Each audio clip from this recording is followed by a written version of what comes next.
सर्वप्रथम मैं अपने प्रिय गुरु और पिरामिड स्पिरिचुअल सोसाइटी के संस्थापक ब्रह्म ऋषि पितामह डॉक्टर सुभाष पत्री जी को और ब्लेसिंग टीम की संस्थापिका सारिका सराफ जी को अनंत कोटि प्रणाम करती हूँ।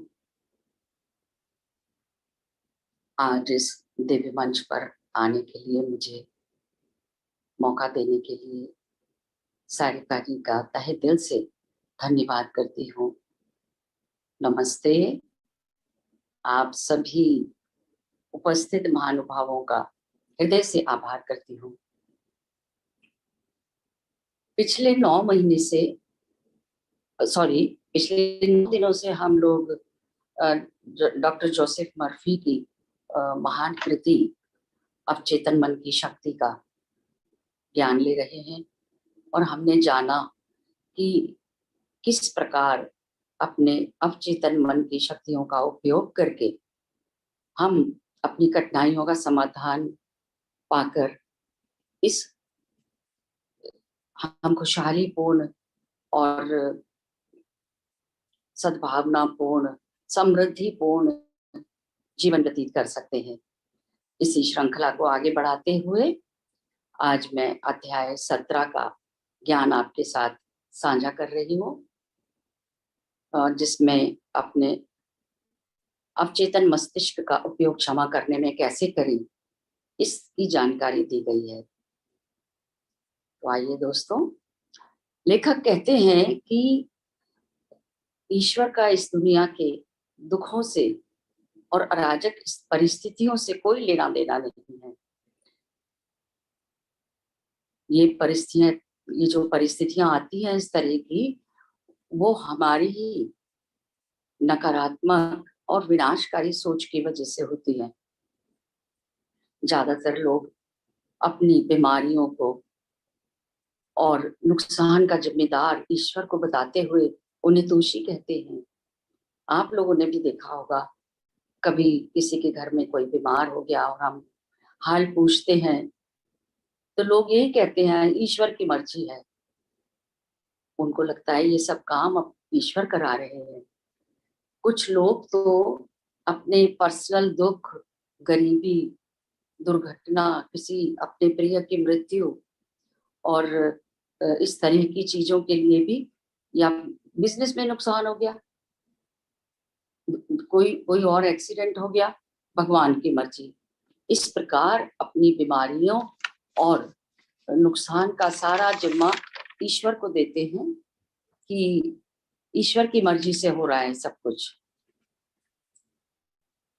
इस तरह से अपने नुकसान और बीमारियों का दोष देकर ईश्वर को अपने लिए बहुत बड़ा मानसिक अवरोध पैदा कर लेते हैं। जब तक ऐसे लोग ईश्वर के प्रति नकारात्मक भाव रखेंगे तब तक उनका अवचेतन मन उसे सच्चाई में बदलता रहेगा। ऐसा करके वो लोग अपना तो नुकसान करते ही हैं, अपने आप को सजा देते हैं। उन्हें चाहिए कि वो सच्चाई का सामना करे कि क्या सच्चाई है इसमें, और इस तरह के विचारों को अपने अंदर से निकालने का प्रयास करें। दूसरों के प्रति जो भी कुछ दुर्भावनाएं, शिकायतें, आलोचना है, उनको बाहर निकालें। किसी के प्रति क्रोध है, उसे बाहर निकालें। क्योंकि जब तक ऐसे लोग इन सब चीजों को बाहर नहीं निकालेंगे, ऐसे नकारात्मक विचारों को, तब तक उनका जीवन खुशहाल, स्वास्थ्यवर्धक और खुशियों से भरा नहीं हो सकता। लेखक कहते हैं कि ईश्वर ही जीवन है और हर क्षण हमारे अंदर वो जीवन का सिद्धांत हर क्षण बह रहा है। ईश्वर आपको, अपने आप को आपके अंदर प्रसन्नता, शांति, प्रेम, सद्भावना, इन चीजों से अपने आप को अभिव्यक्त करना चाहते हैं।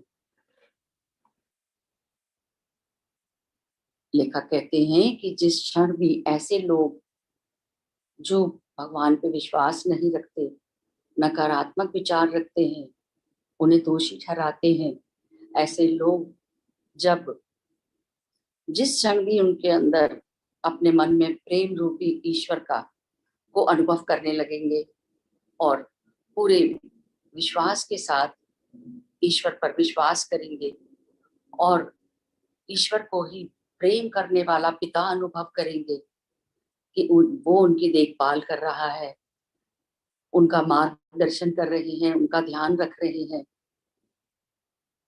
और वही उनको शक्ति देते हैं। इस प्रकार के विचारों को जब अवचेतन मन के ऊपर ऐसे विचारों का बहुत गहरा प्रभाव पड़ता है और उसे उनका अवचेतन मन स्वीकार करने लगेगा और तब वो लोग फिर अपने आप को बहुत तरह से भाग्यशाली मानेंगे। लेखक कहते हैं जीवन का सिद्धांत हमारे लिए किसी प्रकार की दुश्मनी नहीं रखता, वो हमेशा हमें माफ करता है, हमारी सेहत, स्वास्थ्य और सद्भावना का वातावरण बनाने का प्रयास करता है। जीवन के ये तो सिर्फ हमारी ही नकारात्मक सोच है जो हम जीवन के प्रवाह को रोक देते हैं। दूसरों को कभी लेखक का भी यही कहना है कि हमें हर समय दूसरों को माफ करना चाहिए, कभी किसी की आलोचना नहीं करनी चाहिए और ना ही अपनी आलोचना सुन के उसका उससे व्यथित हो जाना चाहिए। कई लोग जब किसी और से अपनी आलोचना सुनते हैं तो बहुत दुख होता है, उस समय हमें अपने को कोई चोट नहीं देना चाहिए। लेखक कहते हैं हमें अपने अंदर दयालुता, सहानुभूति और करुणा का भाव रखना चाहिए।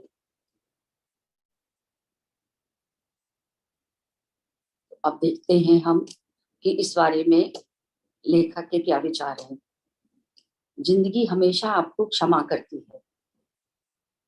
लेखक बताते हैं कि यदि कभी आपकी उंगली कट गई और उससे खून बहने लगा, उस समय जिंदगी आपको माफ करती है और आपके अंदर की अवचेतन बुद्धिमत्ता उसे ठीक करने में लग जाती है। आपको नई कोशिकाएं, नए सेल्स उपलब्ध कराती है उस चोट को ठीक करने के लिए, घाव को भरने के लिए।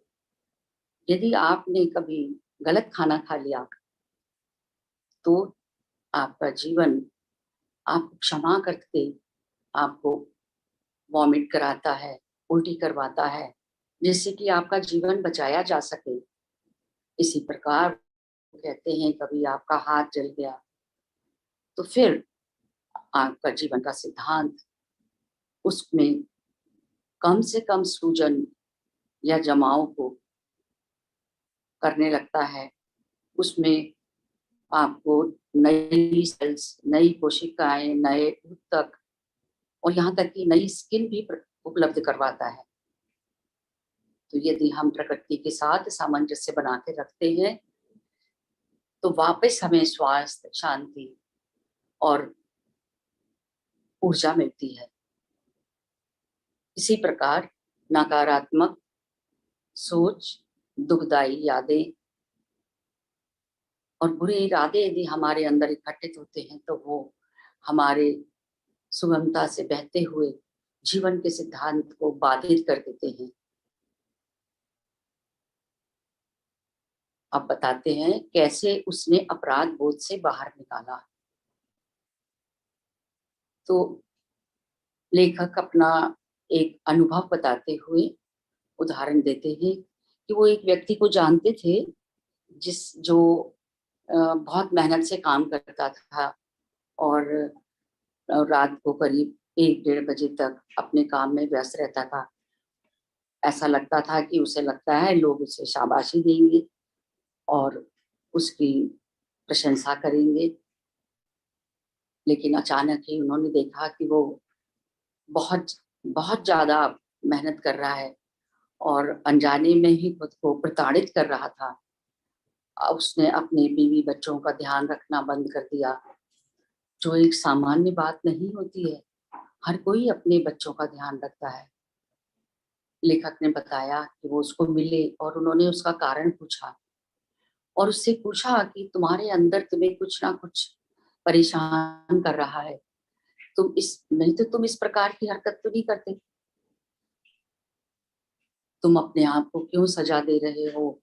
तुम्हें अपने आप को माफ करना सीखना चाहिए। फिर उन्हें पता चला कि उसके अंदर अपने भाई के प्रति गहरा अपराध बोध था। लेखक ने उसे समझाया कि ये सजा तुम्हें ईश्वर नहीं दे रहे हैं, बल्कि तुम अपने आप को दे रहे हो।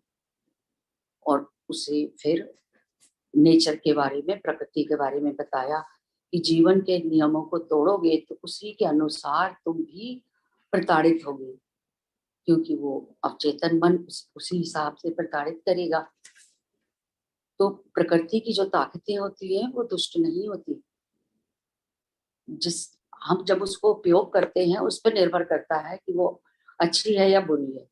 जैसे हम देखें कि बिजली है, तो बिजली अपने आप में दुष्ट नहीं है, लेकिन उससे हम अ, किसी का घर भी गिरा सकते हैं और उसी बिजली से हम किसी के घर को, अपने घर को रोशन कर सकते हैं। तो ये हमारे ऊपर निर्भर करता है। पानी है, पानी में डुबो कर किसी को मार सकते हैं और पानी प्यास बुझाता है, बिना पानी के हम जीवित नहीं रह सकते। तो इसी प्रकार जब लेखक ने उसको समझाया, तब उस व्यक्ति को एहसास हुआ कि ईश्वर तो नहीं सजा दे रहे, ईश्वर किसी को सजा नहीं देते।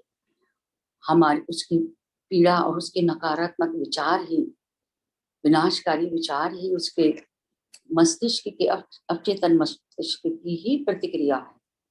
उसके बाद जो हम जिस तरह के हमारे विचार हैं, उसको हमारा सबकॉन्शियस माइंड उसकी प्रतिक्रिया करता है। तो उसने कभी अपने भाई को धोखा दिया था, फिर उसके भाई ने उसको धोखा दे दिया, इसलिए वो व्यक्ति बहुत गिलानी और अपराध बोध में था। तो पर लोगों की सहायता करता था। तो लेखक ने उसे फिर से समझाया कि माफी देने का अर्थ है स्वयं को माफ करना।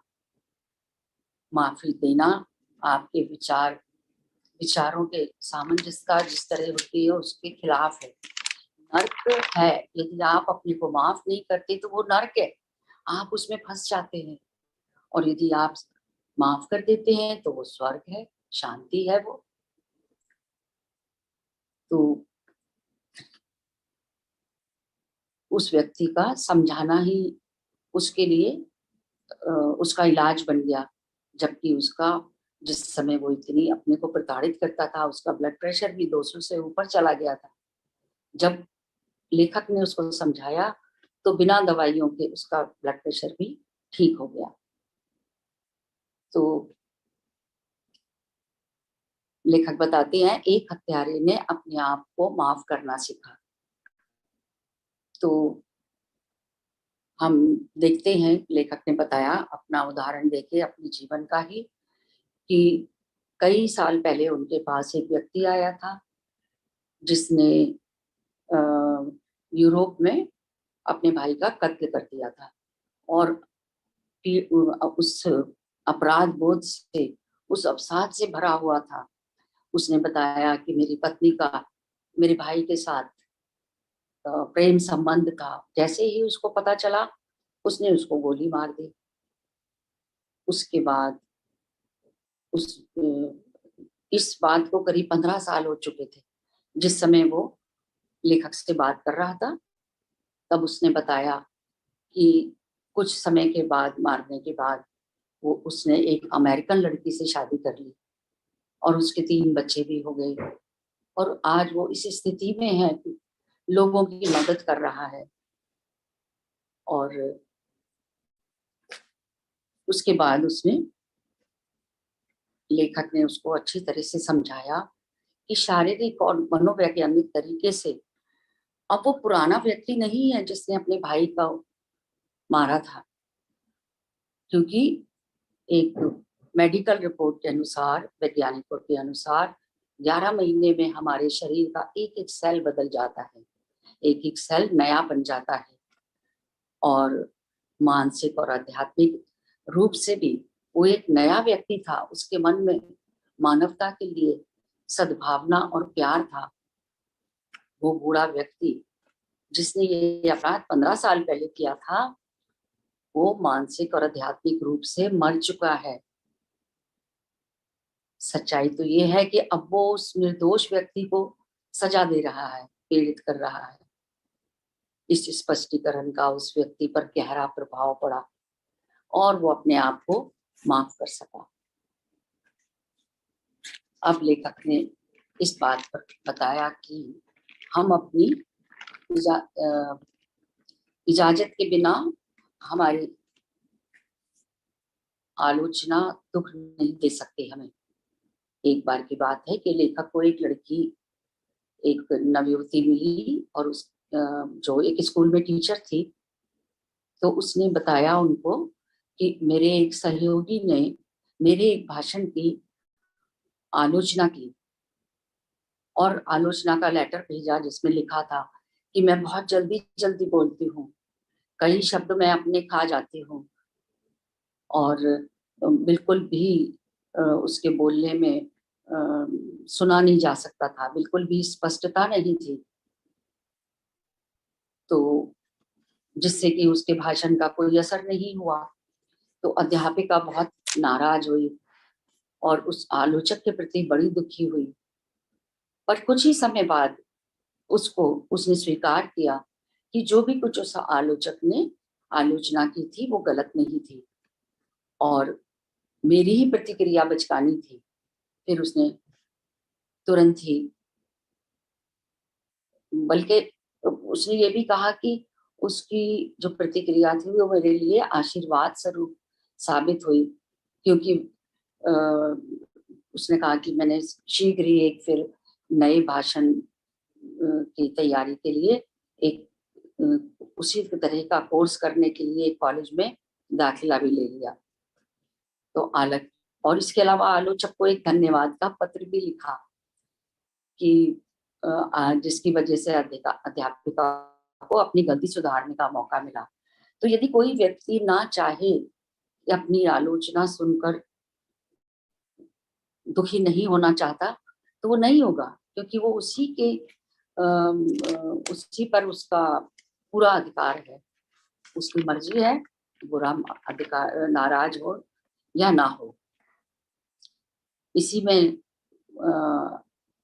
लेखक दयावान कैसे बने इस बारे में उसी से रिलेट करके बताते हैं कि मानिए उस पत्र में आलोचक ने जो भी कुछ लिखा था वो सब कुछ गलत था, क्योंकि उस कक्षा के लिए जिसके लिए उसने अपने ये विचार प्रकट किए थे वो उसकी रूढ़िवादिता और पूर्व धारणाएं जो थी, अंधविश्वास था, उसी के वजह से था। उसके विचार ऐसे थे जैसे कि कोई मनोवैज्ञानिक रूप से बीमार व्यक्ति हो और उसने अपनी नाराजगी को उगल दिया हो, ऐसे उसके विचार थे। तो लेखक कहते हैं कि इसे समझने के लिए हमें अपने अंदर करुणा और सहानुभूति का भाव रखना चाहिए, क्योंकि और उस व्यक्ति के लिए आप शांति की और सामंजस्यता की प्रार्थना करें उसके लिए।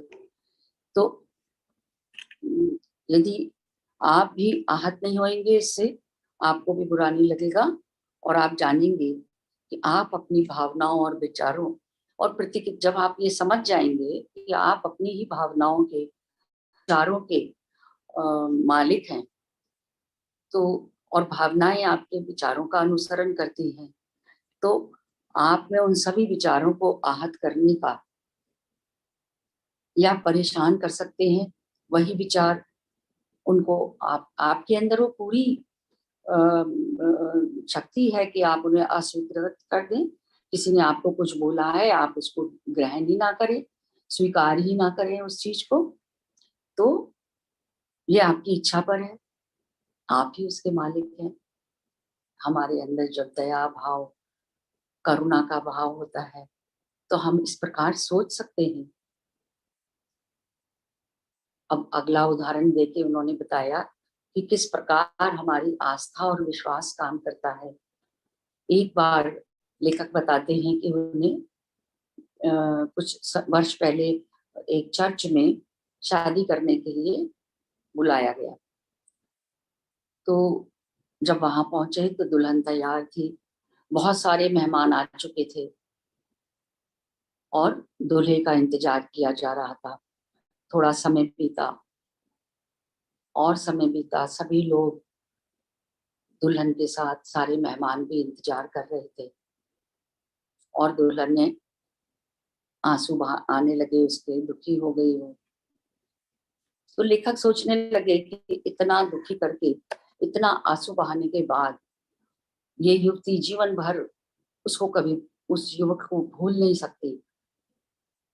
उसी तभी उस युवती ने लेखक के पास जाकर बोला कि मैंने ही दिव्य दिव्य मार्गदर्शन के लिए प्रार्थना करी थी। शायद ये कार्य मेरे लिए या हम दोनों के लिए ठीक नहीं था।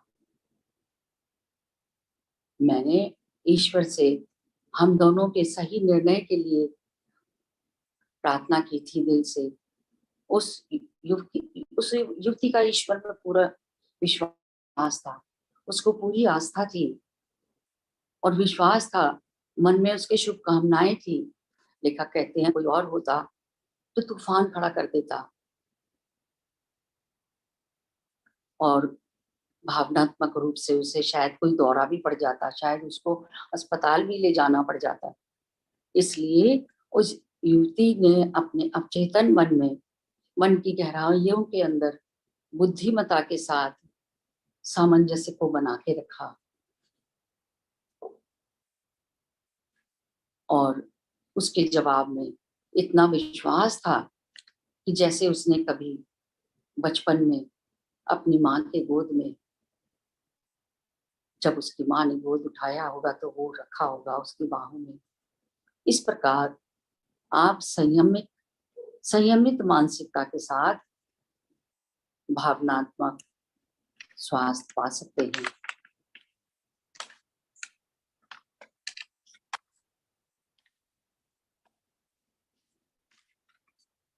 उपचार के लिए क्षमा करना। अब हम देखते हैं कि बीमारी में क्षमादान क्यों जरूरी है, क्या करना चाहिए। लेखक कहते हैं यदि आप मानसिक शांति और दमकते हुए स्वास्थ्य के लिए दूसरों को माफ करना बहुत आवश्यक है। यदि आप उत्तम स्वास्थ्य और खुशी चाहते हैं तो आप हर एक व्यक्ति को जिसने जीवन में कभी भी आपको दुख दिया है उसको क्षमा कर दीजिए और फिर स्वयं को भी माफ करिए। जब तक आप दूसरों को अच्छी तरह से माफ नहीं करते, आप अपने आप को भी माफ नहीं कर सकते। स्वयं को माफ ना कर पाने का कारण सिर्फ आध्यात्मिक अज्ञानता या अहंकार है। तो लेखक कहते हैं कि चिकित्सा में मनोदैहिक क्षेत्र में आजकल इस बात पर जोर दिया जा रहा है कि क्रोध, पश्चाताप, दूसरों की आलोचना और दु, अ, अ, और दुश्मनी जो है ये कई प्रकार की विकृतियों का घर है, जिसमें रिसर्च में पता चला कि इस इन सब चीजों के होते हुए आप हड्डियों की बीमारी यानी कि आर्थराइटिस से लेकर दिल की बीमारियों तक घिर सकते हैं। तो और उन्होंने बताया कि इस तथ्य की ओर इशारा किया जाता है कि बीमार व्यक्ति जिसके साथ बुरा व्यवहार किया गया है, धोखा दिया गया है, नुकसान दिया गया है जिसे, तो उसका आक्रोश और नफरत उन लोगों के लिए होती है जिन्होंने उसके साथ इस तरह का व्यवहार किया हो और जिसकी वजह से उस व्यक्ति के अवचेतन मन में जो घाव होते हैं वो सक्रिय हो जाते हैं। उसका इलाज उस चोट को, उन घावों को पूरी तरह ठीक करना है, जिसके लिए एकमात्र तरीका है कि वो उन सभी को माफ कर दे। माफी ही एकमात्र तरीका है। तो क्योंकि जो माफी, क्षमा करने से हमारे जीवन में नई शांति और सद्भाव की उत्पत्ति होती है। क्षमा न केवल दूसरों का घाव भरती है, बल्कि वो हमारे घाव पे भी मरहम का काम करती है। द्वेष, दुर्भावना, ईर्ष्या से न केवल हम बीमारियों को आमंत्रित करते हैं, बल्कि हमारा जीवन भी तनावपूर्ण हो जाता है। यहाँ मैं दोस्तों के साथ मैं अपना अनुभव शेयर करना चाहती हूँ। मैं 2020 में से ध्यान से तो जुड़ चुकी थी और नवंबर 2020 में ही सारिका जी से उनका JDTP में लेक्चर सुन के अगले दिन ही मैंने ब्लेसिंग टीम ज्वाइन कर लिया था और बहुत अच्छा लगा मुझे। जनवरी में सारिका जी ने disease and forgiveness session Paramhansa Yogananda ji के गाइडेंस में 40 दिन का सेशन रखा और वो सेशन के लिए मैं बहुत एक्साइटेड थी, क्योंकि मुझे इस तरह का पता था, लेकिन इतना नहीं पता था जो मैंने उस सेशन में ज्ञान लिया। तो जब सेशन हुआ तो मैंने पूरी शिद्दत और विश्वास के साथ ज्वाइन किया। रोज मैं करती थी और इसी विश्वास के साथ करती थी कि मेरी तबीयत में आराम और तेजी से आएगा, मैं ठीक हो जाऊंगी। उस समय में मैं दोस्तों पिछले 25 साल से एक ऑटोइम्यून डिसऑर्डर माइक्रोस्कोपिक पॉलीएंजाइटिस से सफर कर रही थी, साथ ही क्रॉनिक किडनी डिजीज के साथ, और उस समय में 2 साल से डायलिसिस पर गई थी। तो मेरा वाटर रिटेंशन बॉडी में बहुत ज़्यादा होता था, जिसकी वजह से मेरा यूरिन वॉल्यूम बिल्कुल नेग्लिजिबल हो गया था। कम, इतना कम था कि जैसे बंद होने के कगार पर था। और वहाँ जब मैंने पता किया तो नर्स ने भी यही बताया कि ये बंद हो जाएगा।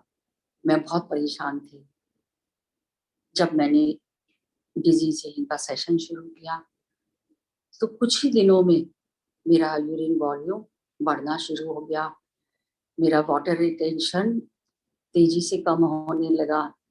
और आप विश्वास करिए, मेरे पास सारी रिपोर्ट्स हैं मेरी, जिसमें साबित होता है, क्योंकि उस समय मैं सारिका जी के कहने से आचार्य संगत में डॉक्टर जी के सर को मिल चुकी थी, स्पिरिचुअल टैबलेट्स के जो जनक हैं। तो उनके गाइडेंस में मेरा चल रहा था। लेकिन जैसे ही मेरा ये शुरू हुआ तो मैंने हर महीने अपनी रिपोर्ट्स उनको शेयर करती थी और उन्हें भी बड़ी हैरानी हुई मेरी रिपोर्ट्स देख के, क्योंकि ये मिरेकल से कम नहीं था कि इस तरह से। लेकिन जो मुझे तेजी हुई उतनी वो सेशन में 8-10 दिन के बाद ही मुझे ध्यान है। और मैं इतनी खुश रहती थी, इसलिए इतनी खुश रहती थी। और एक एक दिन मेरे रिपोर्ट में जब पता चलता था, हर हफ्ते टेस्ट होते थे, हर महीने की रिपोर्ट होती है अभी भी। तो फिर वो जब पता चला कि, तो डॉक्टर भी हैरान हो गए कि आपका बहुत अच्छा चल रहा है। और मुझे डॉक्टर ने भी बोला कि what you are doing, keep doing and you are doing a very good job. यहाँ पर डॉक्टर बड़ी मुश्किल से किसी को प्रेस करते हैं। तो उसके बाद में धीरे धीरे इतने सारे चेंजेस हुए, मेरी तबीयत में इतना सुधार हुआ कि मैं बस शॉर्ट में आपको ये बताती हूँ कि मेरी 50% दवाइयाँ बंद हो गई। और जिसमें मिरेकल जो हुआ वो ये हुआ कि मैं पिछले 15 साल से स्टेरॉइड्स खाती थी। जब मैं इंडिया से वापस आई तो वहाँ मुझे डॉक्टर ने पूरी तरह से मुझे अलर्ट कर दिया था कि कभी भी स्टेरॉइड बंद करने की मत सोचना, सोचना भी मत, क्योंकि वो ट्राई कर चुके थे कई बार। अब मेरे को ध्यान का सहारा था, मेडिटेशन का की शक्तियाँ मेरे साथ थी। पूरा 1 साल हो चुका, मेरे स्टेरॉइड टोटली बंद हो चुके हैं, जिसके लिए मेरे को भी मन में इतनी खुशी है, जिसकी वजह से मेरे को ऑस्टियोपोरोसिस हो गया, जिसकी वजह से मेरा शुगर का लेवल बढ़ रहा था, बहुत सारे साइड इफेक्ट्स होते जा रहे थे। तो अभी भी मैं किसी डॉक्टर को जब बताती हूँ कि स्टेरॉइड मेरे बंद हो चुके हैं, तो उनको बहुत आश्चर्य होता है कि स्टेरॉइड शुरू हो गए थे, इतने सालों से खा रहे थे। खा तो 25 साल से रही थी ऑन एंड ऑफ, लेकिन लगातार 15 साल से चल रहे थे। तो दोस्तों, ये सब ध्यान का और माफी, फॉरगिवनेस से मुझे बहुत मदद मिली। फिर 1 साल बाद जब तक दोबारा फॉरगिवनेस हुआ, तब मैंने फिर से 40 दिन फिर से उतनी ही शिद्दत के साथ किया, क्योंकि मैं उस चमत्कार को देख चुकी थी।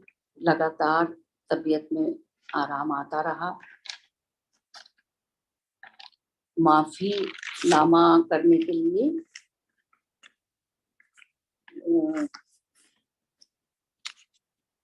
माफी देना यानी कि प्रेम करना, ये हमें उन्होंने बताया, लेखक ने, कि माफी का मतलब यही होता है, क्योंकि जब हम किसी को माफ करते हैं तो हम उसको अपनी बहुत सारी शुभकामनाएं देते हैं। उसको, किसी को भी, आप उसको जानते हैं या नहीं, और माफ करने का भी ये मतलब नहीं होता कि हम उसके साथ कोई संबंध बनाना चाहते हैं, ऐसा नहीं होता। तो जब हम किसी को क्षमा करते हैं तो हम उसके लिए अच्छी बात सोचते हैं, अपने अच्छे विचार रखते हैं, और तो जब हम उन्हें इस तरह के विचार देते हैं, उसको प्रेम के लिए, शांति के लिए, तो वही हम सोचते हैं, वही हमें अनुभव होते हैं। तो एक तरह से वो हम अपने लिए भी करते हैं। तो माफी करने के लिए हमें इस तरह से करना चाहिए, प्यार के साथ। साथ ही लेखक ने ये भी बताया कि रूढ़िवादी विचार और दकियानूसी जो विचार होते हैं, उनसे भी हमें छुटकारा प्राप्त करना चाहिए, अपने आप को माफ करना चाहिए, तो अपना सत्य स्वरूप जानना चाहिए। इस विषय में उन्होंने फिर अपना एक अनुभव शेयर किया कि किस प्रकार उनको एक युवा लड़की का जीवन उन्होंने सुधारा था। उस लड़की की उम्र करीब 22 साल के करीब थी। लेखक बताते हैं कि वो उससे कुछ समय पहले मिले थे। उसे सिखाया गया था कि ताश खेलना, स्विमिंग करना और डांस करना, पुरुषों के साथ बाहर जाना, ये सब पाप है। उसकी माँ ने उसे कहा था कि यदि वो उनकी आज्ञा के खिलाफ और धार्मिक शिक्षा का उल्लंघन करेगी तो उसको नरक नरक की आग में जलेगी हर समय। उसकी माँ ने कहा था कि कोई मेकअप नहीं करना, उसके लिए मना किया हुआ था, और ये भी कहा कि वो सब वस्तुएं जो होती है वो पाप से भरी है, और पुरुष भी दुष्ट होते हैं, और सेक्स करना एक राक्षसी कृत्य है। तो युवक ने उस युवती को समझाया कि तुम्हें अपने आप को माफ करना सीखना पड़ेगा, क्योंकि उसके अंदर अपराध बोध भरा हुआ था। जब कभी वो अपने ऑफिस से किसी के साथ जाती थी, तो पुरुषों के साथ बाहर जाती थी, तो उसको लगता था कि अब ईश्वर मुझे सजा देंगे। और जब कोई व्यक्ति उससे विवाह का प्रस्ताव रखता था, तो वो कहती थी ये गलत है और सेक्स करना अनुचित है, और मैं दुष्ट हूँ, क्योंकि उसके चेतन मन में जो पहले से बिठाए गए विचार थे वो बोल रहे थे। तो लेखक ने जब उसे चेतन और अवचेतन मन के बारे में जानकारी दी, उसे समझाया, तब उसे धीरे धीरे समझ आया कि उसकी अज्ञानी, कट्टर और रूढ़िवादी मां ने उसके दिमाग में गहराई तक इन विचारों को भर दिया है। तब उसने अपने परिवार को छोड़ दिया, एक नए सिरे से जीवन शुरू किया। उसने मेकअप करना शुरू कर दिया, उसने जीवन से प्यार करना शुरू किया, डांस की क्लासेस अटेंड करी, ताश खेलना शुरू किया, स्विमिंग करना शुरू किया। इस प्रकार और फिर उसने एक दिव्य प्रार्थना की कि अनंत शक्ति उसके लिए ऐसे व्यक्ति को आकर्षित करेगी जो उसके साथ पूरी तरह सामंजस्यता में होगा। आखिर उसकी प्रार्थना सच हुई, और उसने शादी कर ली, और वो पूरी सामंजस्यता में उसके साथ रहने लगी। तो ईश्वर बताते हैं कि सब कुछ समझना यानी कि सबको माफ कर देना। यदि जब व्यक्ति अपने मस्तिष्क के रचनात्मक नियम को समझ जाते हैं तो वो फिर कष्ट कष्ट का या अपने बीमारी का आरोप किसी दूसरे व्यक्ति के ऊपर नहीं लगाते। दूसरे व्यक्ति या परिस्थिति पर लगाना हमेशा बंद कर देते हैं।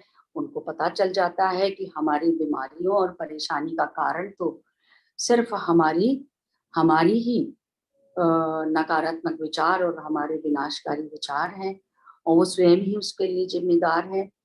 और वो स्वयं ही जिम्मेदार है उसके लिए कि बाहरी वस्तुएं और अनुभव।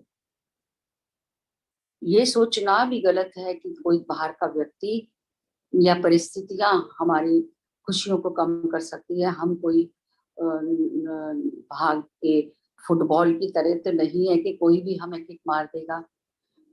ये सब बेकार बातें हैं। हम ही अपने भाग के स्वयं जिम्मेदार हैं। ये समझ के सभी को माफ कर देना चाहिए। माफ करने का एक अम्लीय परीक्षण, एक कन्फर्मेटरी टेस्ट की तरह बताते हैं लेखक। उन्होंने कहा कि यदि मैं उस व्यक्ति के बारे में बहुत अच्छा कहने लगूं जिसने आपको दुख दिया या आपको परेशान किया, किसी तरह भी कष्ट दिया हो, और मैं उसकी तारीफ आपके सामने करने लगूं तो आपको एकदम बुरा लग जाएगा। यदि आपको बुरा लग गया, आप क्रोधित हो गए, तो इसका मतलब ये हुआ कि आपके अंदर नफरत की जड़ें आपके अवचेतन मन में अभी भी हरी है, अभी भी जिंदा है। तो इसी तरह उन्होंने एक उदाहरण देके बताया कि आपकी यदि जबड़े में कोई फोड़ा निकल आया हो और आप बहुत पीड़ा से तड़प रहे हो, आपने जब मुझे बताया और जब कुछ समय बाद में आपसे मिला तो मैंने आपसे उसके बारे में पूछा, तो आपने कहा कि वो घटना तो मुझे याद है लेकिन वो दर्द मैं भूल चुका हूँ।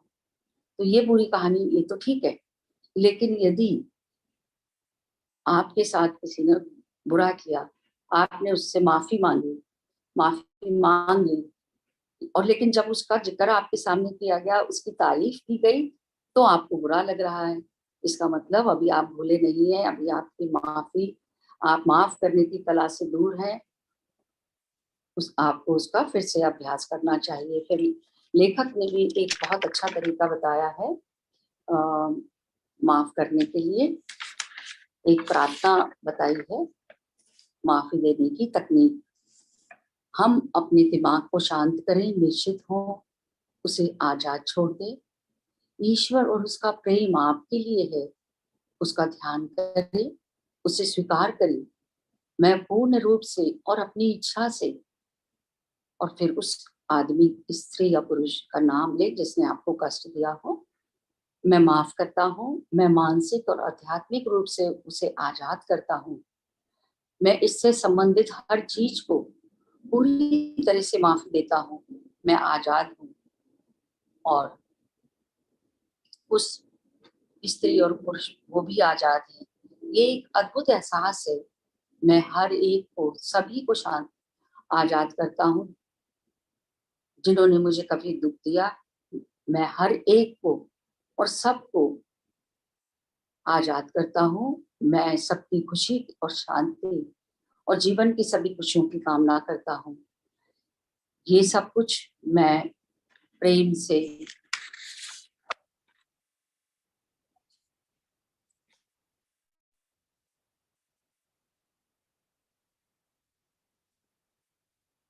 मैं अपने मन से और प्रेम से करता हूँ।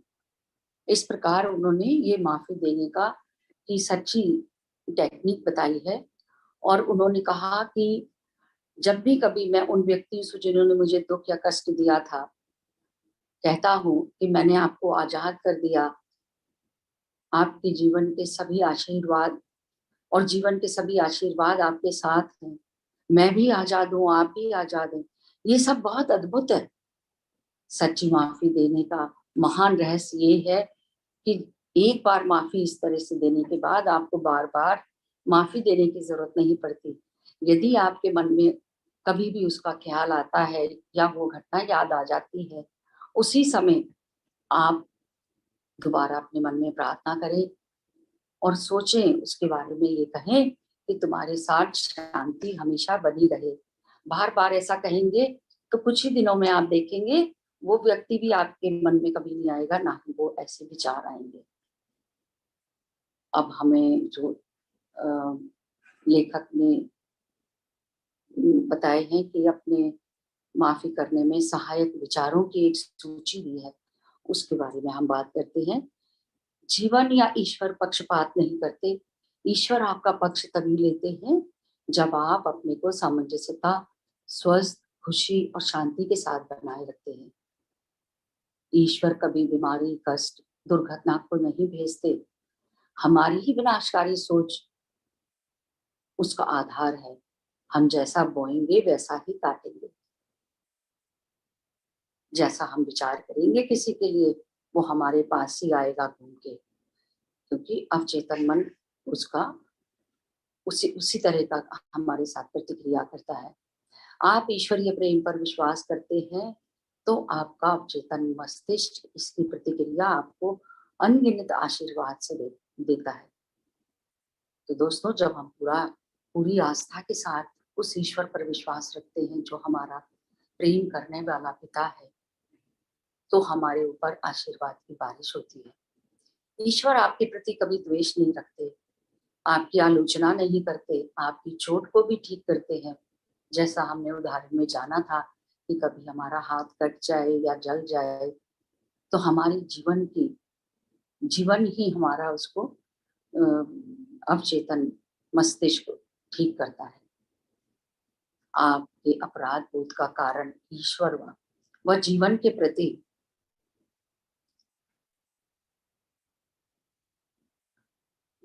ईश्वर और जीवन के प्रति आपके विचार हैं, नकारात्मक विचार हैं।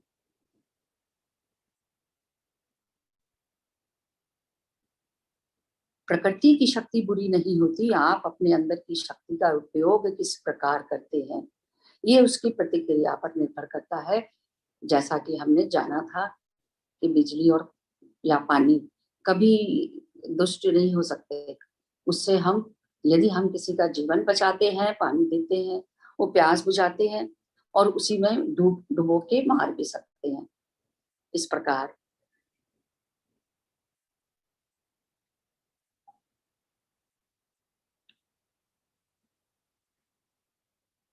ईश्वर कभी आपको सजा नहीं देते। ईश्वर भी आपकी गलत धारणा व विचारों से अपनी ही हम धारणा से अपने आप को सजा देते हैं।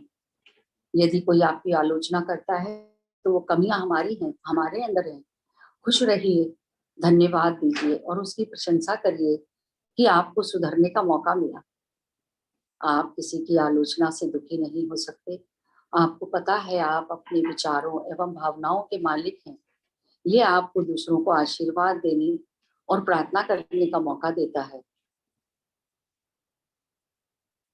जब कभी भी आप ईश्वर से मार्ग दर्शन की प्रार्थना करते हैं तो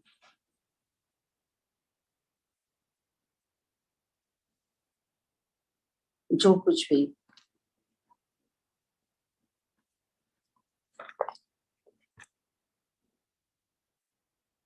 अनुभव करें, बहुत अच्छा, जो भी कुछ है बहुत अच्छा है। फिर किसी शिकायत का, जो आप ईश्वर से प्रार्थना करते हैं और जब ईश्वर आपको कुछ देता है तो उसे ले लीजिए और अनुभव करिए कि ये बहुत अच्छा है, तो कभी किसी शिकायत का मौका ही नहीं मिलेगा। कुछ भी अच्छा या बुरा नहीं होता, उसे हमारी सोच ही उसे ऐसा बना देती है, चाहे वो सेक्स हो या फूड। ये तो इस पर निर्भर करता है कि इच्छाओं और प्रेरणाओं का उपयोग हम किस प्रकार करते हैं। क्षमा कर देना यानी कुछ पाने के लिए कुछ देना, प्यार, शांति, खुशी, बुद्धिमत्ता और जीवन की सभी शुभकामनाएं दूसरों को दें। जब तक देते रहें जब तक कि आपके मन से पूरा जहर ना निकल जाए। क्रोध, नफरत, दुर्भावना व दुश्मनी सभी विकृतियों का घर है। जिन्होंने आपको दुख दिया उन्हें क्षमा करें और उन पर प्रेम, जीवन, खुशियों और संभावनाओं की बारिश करें। यदि कोई व्यक्ति आपको दुखी करता है तो आपके लिए झूठ और जहरीली बातें करता है तो आप उसे माफ कर दीजिए। यदि फिर कोई व्यक्ति उसके बारे में बात करे, उसकी बड़ाई करे और आपको क्रोध आ जाता है तो नफरत की जड़ें अभी भी आपके मन में है। आप उसे तब तक प्यार, खुशी और शांति की शुभकामनाएं देते रहें जब तक कि आपके मन से उसके प्रति कड़वाहट पूरी तरह से ना निकल जाए। तो दोस्तों, इस अध्याय के ज्ञान से हमें यही सीखने को मिलता है कि जिस किसी ने भी हमारे साथ बुराई की हो, गलत किया हो, उसको क्षमा कर देना चाहिए। ईश्वर जो सॉरी हमारे साथ मैम, कभी संतोष जी, टाइम बहुत आगे जा रहा है। हमारे साथ एक और स्पीकर भी है। मैं माफी चाहती हूँ। यही आपने अपनी वाणी को विराम देती हूँ। जी मैम, थैंक यू। आपने बहुत ही अच्छे से रोज बरोज की जिंदगी के एग्जाम्पल्स देकर, अपना खुद का एग्जाम्पल देकर अच्छे से समझाया, उसके लिए बहुत बहुत धन्यवाद। दोस्तों, अभी चलते हैं अगले अध्याय के साथ, 18वें अध्याय के साथ, जो लेकर हमारे साथ जुड़ी है। जिस जो जो अध्याय का नाम है आपके अवचेतन मन का मानसिक अवरोध कैसे करें। और पुष्पांजलि जी बेहरा जो भुवनेश्वर से हैं, वो हमारे साथ यह अध्याय का ज्ञान साझा करेंगी। पुष्पांजलि जी 2019 से मेडिटेशन में है और उन्होंने भी अपने मेडिटेशन की, ध्यान की यात्रा सारिका जी के साथ ही शुरू की थी। समय की अभाव के वजह से मैं पुष्पांजलि जी को आमंत्रित करती हूँ। ओवर टू यू पुष्पांजलि जी।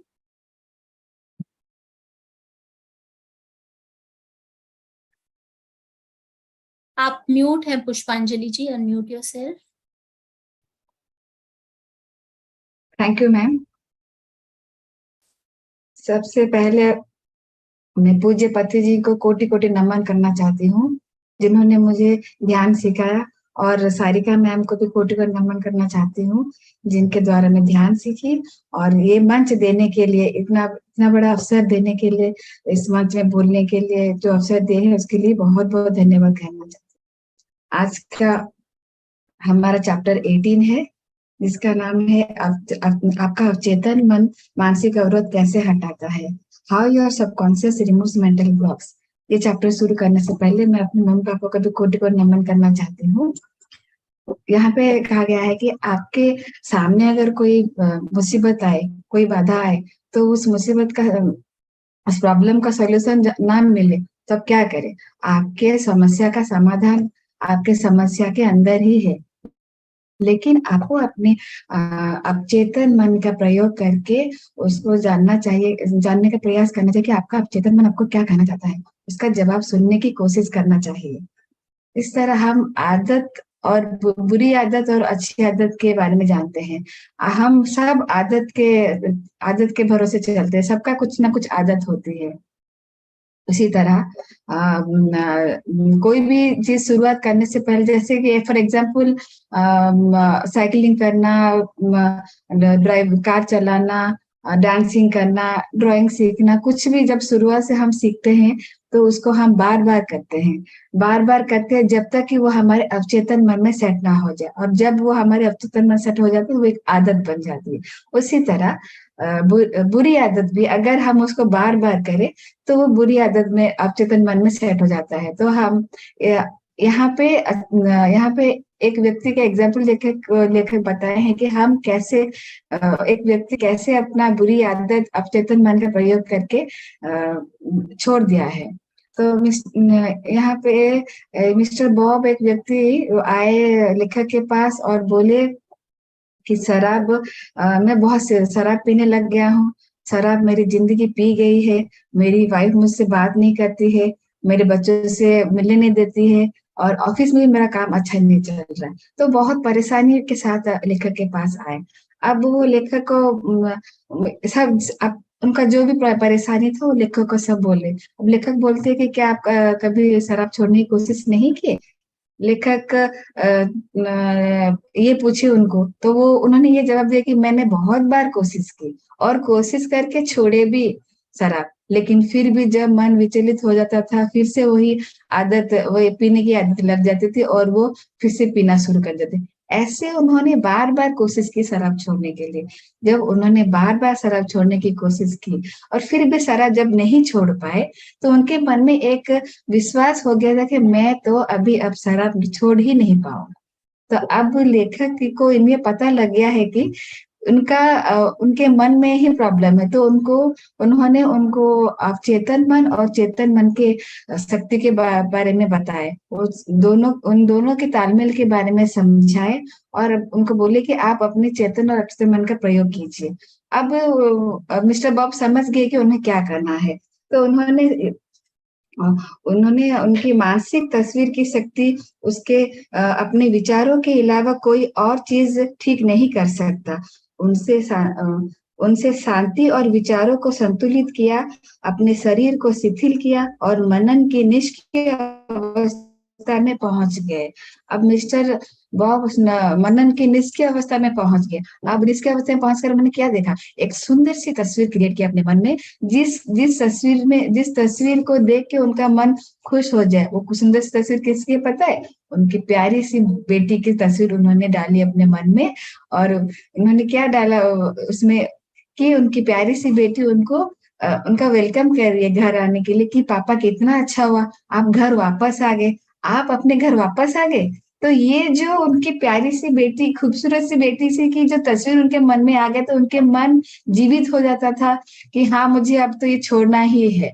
फिर भी जब मन विचलित हो जाता तो अपनी प्यारी सी बेटी की तस्वीर मन में जब आता था, तो उनके मन में एक स्ट्रांग फीलिंग आता था कि मैं अब इस आदत को छोड़ने में जरूर साथ करूंगा। तो ये प्रार्थना वो हमेशा सुबह उठते हमें ये मनन करते थे और रात को सोने से पहले भी ये करते थे, ये मनन करते थे।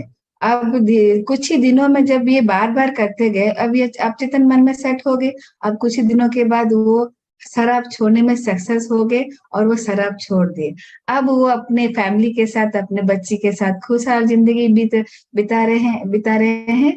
और उनका ऑफिस में भी उनके कंपनी में एक प्रेसिडेंट का पोस्ट मिला है, जो कि बहुत ही अच्छा पोस्ट मिला है। Now he is living a very happy life.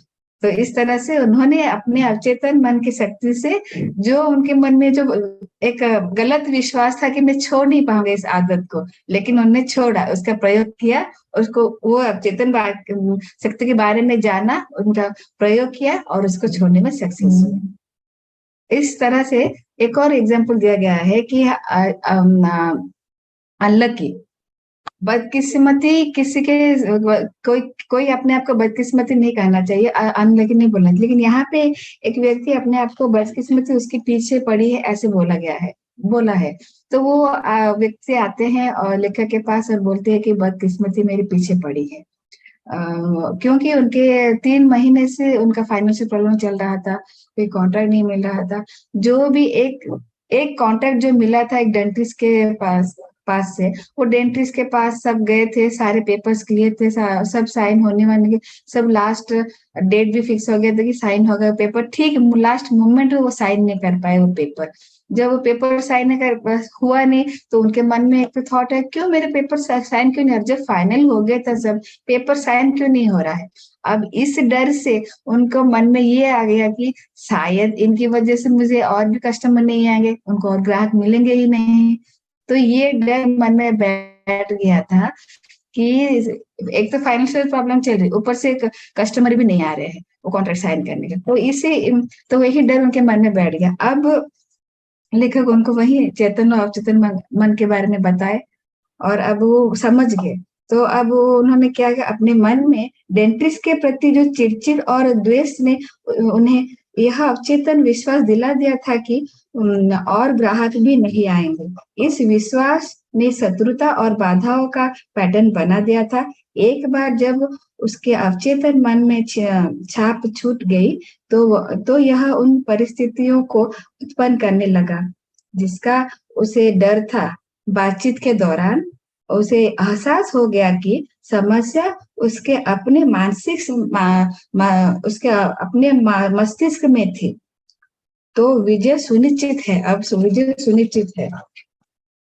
उसे एहसास है कि मैं अपने मन को असीमित बुद्धिमत्ता के साथ एकाकार हूँ, जो किसी बाधा, मुश्किल या विलंब को नहीं जानता हूँ।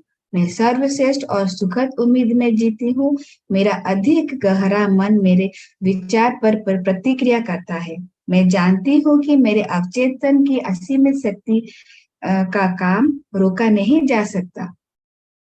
असीमित बुद्धिमत्ता जो भी शुरू करती है उसे हमेशा सफलतापूर्वक पूरा करती है।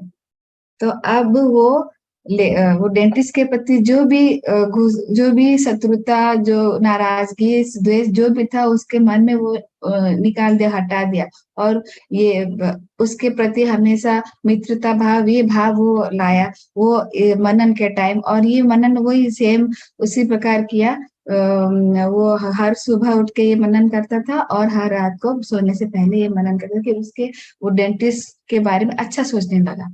तो अब कुछ ही दिनों में वो उसको कॉन्ट्रैक्ट मिला और बहुत सारे ग्राहक भी उनके पास आए। अब वो अपने जिंदगी से इतने खुश थे कि उनके जीवन का एक ही लक्ष्य था कि वो सबकी सेवा करे और सब उनकी सेवा में धन्य हो। तो अब उनके ये जो सक्सेस की वजह से उनके मन में एक अच्छा विचार आया कि वो सबकी सेवा करे। तो इसी तरह वो अपने अवचेतन मन की शक्ति से अपने फाइनेंशियल प्रॉब्लम में सॉर्ट आउट हो गई, और उनके मन में जो फियर था, उनके प्रॉब्लम उनके फाइनेंशियल में थी, लेकिन उनके मन में जो डर था वही बैठ रहा, वही उनको प्रॉब्लम कर रही थी। अब उनके मन का जो डाउट, जो भी फियर था वो क्लियर हो गया। तो अब वो अपने फाइनेंशियल प्रॉब्लम से छूट गए, तो क्लियर हो गया। इस तरह से हाँ, एक और एग्जाम्पल बता गया यहाँ पे। एक स्टूडेंट लेखक के पास आते हैं और उनसे पूछते हैं कि हमें बुद्धि कैसे प्राप्त होगी। बड़ा इंटरेस्टिंग, आप सुनिए ध्यान से फ्रेंड्स। वो बुद्धि कैसे प्राप्त होगी लेखक से पूछे। अब लेखक उनको क्या किए, लेखक उनको नदी के पास ले गए। नदी के पास लेकर उनका सिर है ना पानी के अंदर डाल दिए, और पानी के अंदर डाले जब तक नहीं निकल, जब तक कि उनका सांस लेने की तड़पे ना ऑक्सीजन के लिए। तो जब वो तड़पने लगी तो उनका सिर निकाल दी, और जब वो थोड़ी सी नॉर्मल होने लगे तो उनको पूछे कि आप जब पानी के अंदर थे तो आपको किस चीज की तड़प थी। तो उन्होंने बोला मुझे हवा की तड़प थी। ठीक उसी तरह अगर बुद्धि प्राप्ति करने के लिए आपके मन में एक तीव्र इच्छा, एक क्रेज होनी चाहिए कि मुझे बुद्धि प्राप्त करनी है, तो आपको बुद्धि जरूर प्राप्त होगी। यहाँ पे कहा गया है कि तुम बुद्धिमान को उतना चाहने लगोगे जितना कि पानी में डूबते समय हवा को चाहते थे, तो यह तुम्हें मिल जाएगी। अपने मन में जीवन की किसी निश्चित बाधा को पार करने की गहन, प्रबल, सच्ची इच्छा होगी। आप एक निश्चित निर्णय पर पहुंचेंगे कि कोई रास्ता है। आप विश्वास से फैसला करेंगे कि यही वो रास्ता है जिस पर आप चलना चाहते हैं। जब आप अपने मानसिक और आध्यात्मिक शक्तियों के बारे में जागृत हो जाते हैं तो आपको इससे कोई फर्क नहीं पड़ता। आप जानते हैं कि आपको क्या चाहिए, और आप निश्चित रूप से नफरत, गुस्सा, शत्रुता तथा दुर्भावना के विचारों को अपनी शांति, सद्भाव, सेहत और खुशी को हटा नहीं सकते। आप ये महसूस भी कर सकते हैं आपका विचार अमृत और अदृश्य शक्ति है। आप खुद को दुआ देने, प्रेरित करने और शांति पाने के लिए करते हैं। आप सब कुछ जानते हैं। तो आप बुद्धि के लिए आपके मन में एक तीव्र इच्छा होनी चाहिए। आपको कहीं पर यूनिवर्स आपको किसी भी तरीके से आपको ज्ञान प्राप्त करने की हेल्प करेंगे। और क्योंकि मेरे साथ भी ऐसा हुआ है, मैं जब ज्ञान प्राप्त करने, मतलब मुझे भी बहुत ज्ञान की नॉलेज, विजडम लेने का बहुत इच्छा थी, तो इस मेडिटेशन के द्वारा बहुत सारे ज्ञान मुझे मिला है, तो इसलिए मैं भी शेयर कर रही थी। अब एक और व्यक्ति का एग्जाम्पल दिया गया है जिसका ये उपचार नहीं हो पा रहा था, ही वॉज नॉट हीलिंग, उनका हीलिंग ही नहीं हो पा रहा था क्योंकि वो एक गिल्ट में रहते थे। अब यहाँ पे एक शादीशुदा व्यक्ति के बारे में बताया गया है। वो उनके 4 बच्चे थे, वो बिजनेस के मामले में हमेशा अक्सर बाहर रहते थे। तो इसी दौरान उनका एक एक्स्ट्रा मैरिटल अफेयर हुआ। जब भी वो घर आते थे तो हमेशा चिड़चिड़, गुस्सा और नाराजगी में रहते थे। तो वो डॉक्टर के पास भी जाते थे और बहुत सारी दवाई लेते थे। डॉक्टर को भी पता नहीं चलता था क्या प्रॉब्लम है। जब दवाई काम नहीं कर रहा, एक्चुअली उनका प्रॉब्लम इंटरनल प्रॉब्लम था। वो मानसिक उनके उनका मानसिक स्थिति घाव में था, एक गिल्ट में था। क्योंकि वो एक अपराध बोध में था, उनके मानसिक स्थिति का अपराध बोध में था, इसीलिए उनका हील नहीं हो पा रहा था। जबकि वो एक बचपन से वो एक आध्यात्मिक संस्कारी परिवार से बिलोंग करते थे। उनको पता है शादी जैसे पवित्र रिश्ते को कैसे निभाना है, लेकिन फिर भी एक गलती उन्होंने कर लिया। तो उस वजह से वो हमेशा गिल्ट में रहते थे और वो कैसे सामना करेंगे उसका भी डर था उनके मन में। तो वो घाव को पूरा करने के लिए अब वो ज्यादा पीने लग गए। तो पीने की वजह से उनका तबीयत और भी बिगड़ने लग गया। अब लेखक उनको यही एडवाइस करते हैं कि आप पहले अपने मन के घाव को मिटाने की कोशिश कीजिए, अपने गिल्ट को खत्म करने की कोशिश कीजिए। वही अवचेतन मन के चेतन और अवचेतन मन के तालमेल के बारे में समझाकर उन्होंने बोला कि आप अपने गिल्ट को खत्म करने की कोशिश कीजिए। अब वो समझ गए कि उनको क्या करना है। उन्होंने समस्या का सामना किया, इस पर गौर से विचार किया और अंत में अवैध संबंध छोड़ने का फैसला कर लिया। छिपा हुआ कारण उसके अवचेतन मन में निहित था और उसका सफाई किया जाना था। मेरे अवचेतन मन की असीम बुद्धिमत्ता सभी तरीकों से मेरा नेतृत्व, निर्देशन और मार्गदर्शन कर रही है। मैं अब हर स्थिति का सामना आस्था, शांति और विश्वास से करता हूँ। मेरा मानसिक आंतरिक शांति, स्वतंत्रता और खुशी से भरा है। मैं खुद को क्षमा करता हूँ, फिर मुझे भी क्षमा किया जाता है। शांति, संयम और विश्वास मेरे मानसिक पर शासन करते हैं। सूचनात्मक विचार नकारात्मक विचार को नष्ट कर देता है। वह महीने भर हील कर लिया, महीने भर में वो अच्छे हो गए, बदल गए। आप अपनी मानसिकता में स्वतंत्रता और मानसिक शांति का विचार भर सकते हैं ताकि यह आपकी अवचेतन गहराई तक पहुंच जाए। अब वो अपने सारे प्रॉब्लम को फेस करने के लिए एक मेंटली एक स्ट्रांग बन गए। जो भी प्रॉब्लम आएगा, लेकिन मैं अपने आप को क्षमा करने में सक्षम रहूं। पहले अपने आप को तो क्षमा कर लूं। तो वो अपने आप को क्षमा कर लिया और महीने पर बदल दिए और उनका उपचार भी हो गया। इस तरह से वो उन्होंने अपना उपचार कर लिया। तो कोई भी बुरी उपचार कर ले, कोई भी आदत को अगर छोड़ने के लिए आपके मन में एक इच्छा प्रकट होगी, अगर आपके मन में एक विश होगी कि मुझे ये बुरी आदत छोड़नी है, तो वो जो पहला इच्छा जो प्रकट होगी आपके मन में, वो इच्छा से ही आप 50% उपचार आपका खुद का कर ली।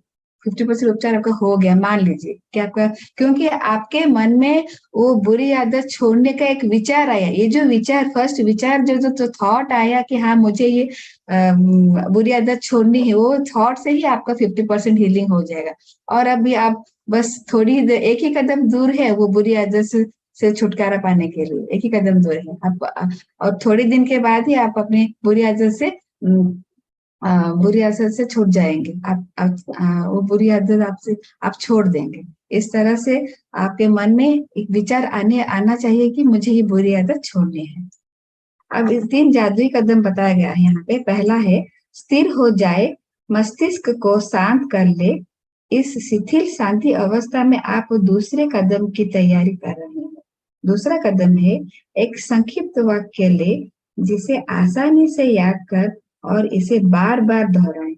आप ऐसे वाक्य का प्रयोग करें, अब मुझ में संयम और मानसिक शांति है और मैं धन्यवाद देती हूँ। इसे आप बार बार करें। उसे आप बार बार करें। यह अवचेतन, जब तक ये आपके अवचेतन मन तक पहुंच जाएगी, इसे 5 मिनट या उससे ज्यादा खींचे। तीसरा कदम है, सोने से पहले कल्पना करें कि कोई मित्र या आपका कोई भी प्रियजन आपके साथ है, आंखें बंद है, आप शिथिल और शांत अवस्था में है। यह प्रियजन कल्पना में आपसे क्या कह रहे हैं? कल्पना में आपसे कह रहे हैं, बधाइयां, कॉन्ग्रेचुलेशन, आप अवचेतन मन प्राप्त करने में सक्सेस हो गए, बधाइयां। तो ये बधाइयां वर्ड, कॉन्ग्रेचुलेशन वर्ड कितना सुंदर है। हम सबको पसंद है ये वर्ड, है कि नहीं? सबको ये वर्ड पसंद है, तो हमेशा यही वर्ड अपने मन में दोहराइए, बहुत अच्छा लगता। खुद के मन में ही एक हैप्पी हार्मोन क्रिएट हो जाता है ये कॉन्ग्रेचुलेशन वर्ड सुन के। तो इस प्रक्रिया को आप रोज कीजिए, बार बार कीजिए, तो लगातार करते रहिए। जब डर, चिंता, तनाव या आशंका आपके दिमाग में आए तो आप अपने लक्ष्य को देखते रहे। अपने अवचेतन मन के भीतर की असीम शक्ति के बारे में सोचे, जो आपके चिंतन और कल्पना को उत्पन्न कर सकती है। इससे आपको विश्वास, शक्ति और साहस मिलेगा। लगातार करते रहे जब तक कि दिन न निकल आए और अंधेरा दूर न भाग जाए। तो फ्रेंड्स, आज का हमारा ये चैप्टर यहीं पे खत्म होता है। हमें ये पता लगे कि हम अपने अवचेतन मन की शक्ति के द्वारा कितने सारे मेंटली हील कर सकते हैं। एक व्यक्ति अपनी शराब को भी छोड़ पाया, और एक व्यक्ति अपने फाइनेंशियल प्रॉब्लम को भी ठीक कर पाया, क्योंकि उसके मन में एक डर था। और बुद्धि को भी कैसे प्राप्त किया भी बताया गया है कि अपने मन में एक तीव्र इच्छा होनी चाहिए। और मानसिक घाव की मेंटल गिल्ट के वजह से वो अपने आप को हील नहीं कर पाया, वो अपने आप को हील करने में भी सक्सेस रहा। तो इस तरह से सब आप अपने अवचेतन मन की शक्ति के द्वारा आप अपने मेंटल ब्लॉक को भी हील कर सकते हैं। Thank you